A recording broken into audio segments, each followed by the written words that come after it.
भगवान के एक भक्त थे, गोवर्धननाथ नाम था। तो वो क्या करते थे, रोज जगन्नाथ भगवान के सामने जाकर के कीर्तन करते थे। लेकिन एक बार एक सुंदर युवती जगन्नाथ मंदिर में नृत्य कर रही थी जगन्नाथ भगवान के सामने। उस सुंदर युवती के रूप, उसके नयन, उसके भावों को देख करके वो भक्त जो थे वो उन पर रीझ गए। और रीझ करके अब तो जगन्नाथ भगवान केंद्र नहीं थे, मंदिर जगन्नाथ जी का, सामने जगन्नाथ जी, लेकिन गाते थे उसको नचाने के लिए। जगन्नाथ भगवान भी मंद मंद मुस्कुरा रहे थे, बोले सही है, ठीक है, लेकिन भक्त हो, रक्षा तो हमको ही करनी पड़ेगी। और एक दिन उस युवती के प्रेम में इतने आसक्त हो गए कि जगन्नाथ भगवान की रथ यात्रा होनी थी।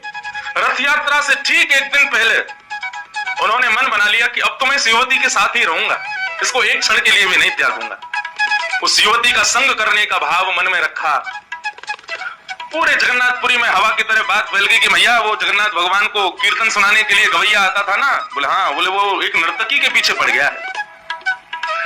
अब ऐसी बातें सुनकर के तो आदमी के मन में वैसी खटास आ जाती है, और भक्त वैष्णवों के हृदय में तो बहुत ज्यादा आ जाती है। प्रातः काल का समय, आज जगन्नाथ भगवान की रथ यात्रा प्रारंभ होने वाली थी। और जैसे उठा, बिस्तर पर लेटा था, उसको बहुत आत्मग्लानि हुई।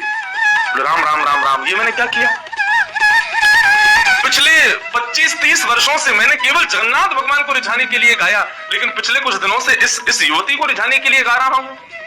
और मैं कितना बड़ा अभागा, जहां जगन्नाथ भगवान की रथ यात्रा से 24 घंटे पहले मैं जागरण कीर्तन किया करता था, आज मैं निद्रा में हूं, आज मैं भोग विलास में हूं।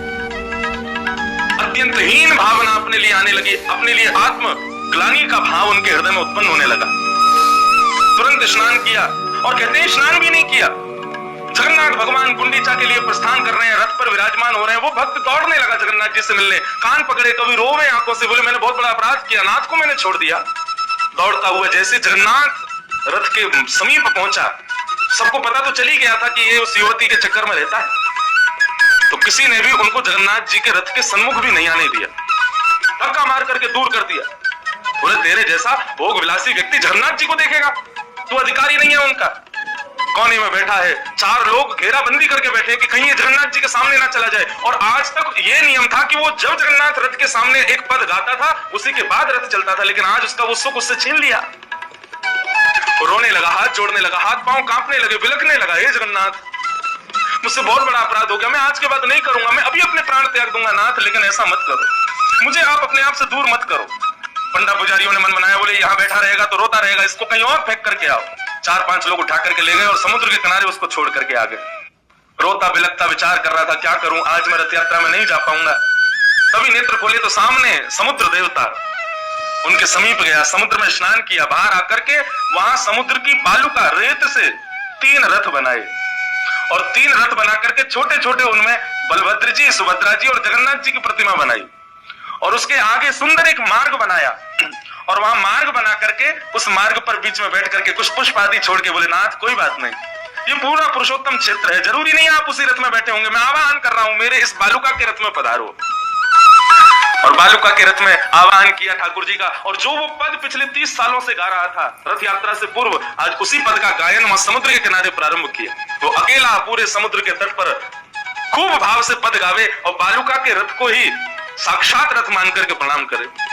स्थिति ये हुई, वहां लाखों करोड़ों लोग बलभद्र सुभद्रा जी के रथ को खींच रहे हैं, दोनों रथ आगे चल गए, लेकिन जैसे ही जगन्नाथ जी का रथ खींचा तो रथ हिले नहीं अपने स्थान से, बढ़े नहीं आगे।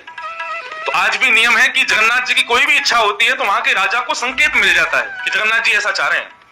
राजा ने जाकर के प्रणाम किया, बोले जय हो जगदीश, कोई अपराध हो गया हम लोगों से, आज आप रथ यात्रा नहीं कर रहे हो, आज आपका रथ आगे नहीं बढ़ रहा है, लाखों लोग आपके रथ को खींच रहे हैं, क्या हुआ भगवान? जगन्नाथ भगवान के नेत्र सजल हो गए, और नेत्र सजल होकर के बोले अरे मेरी रथ यात्रा तो चल रही है। बोले कहां चल रही है भगवान, लाखों लोग खींच रहे हैं, आपका रथ चल ही नहीं रहा। बोले नहीं नहीं, आज मेरा रथ जगन्नाथ गुंडीचा मार्ग पर नहीं चल रहा, आज मेरा रथ समुद्र के किनारे चल रहा है।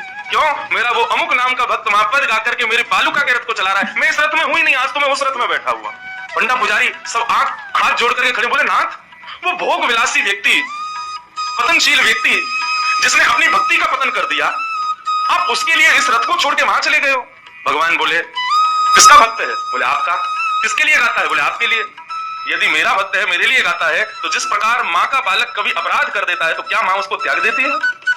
नहीं त्यागती ना। ऐसी उससे एक अपराध हो गया, तुम चाहते हो मैं उसको त्याग दूं, तुम भले ही त्याग दो, मैं नहीं त्यागूंगा, मेरा काम तो रक्षा करना है। मैं उसको गिरने से बचाऊंगा, मैं उसकी गलतियों को क्षमा करूंगा। इसलिए आज मैं इस रथ में नहीं घूमूंगा, आज तो मेरा रथ वहीं चल रहा है समुद्र किनारे। और तुम चाहते हो कि ये रथ चले, तो उसने जो मेरा रथ बालू का बनाया है, बालू का बनाया है, उस बालू के रथ में मेरा छोटा सा एक बालू का विग्रह बनाया है, उस विग्रह को बड़ी सावधानी से उठा करके इस रथ में लाके जब विराजमान करोगे तब ये रथ चलेगा। क्योंकि लाखों लोग नतमस्तक हो गए, जगन्नाथ भगवान आपकी लीला आप ही जानो। राजा गए और वहां देखा कि अलमस्त होकर के वो भक्त समुद्र किनारे अकेला नाच रहा था, और सामने 3 बालूका के रथ छोटे छोटे, और उनमें छोटी छोटी गोल गोल पिंडियां रखी थी। राजा ने जाके सारा वृत्तांत बताया और आवाहन करके जगन्नाथ जी का वो छोटा सा बालूका का विग्रह हाथ में लिया और लेकर के कीर्तन करते हुए आए। जैसे ही रथ में उसको पधराया, विशाल जगन्नाथ जी के स्वरूप के सामने छोटी सी बालूका के उस विग्रह को पधराते ही रथ अपने आप चलने लग गया।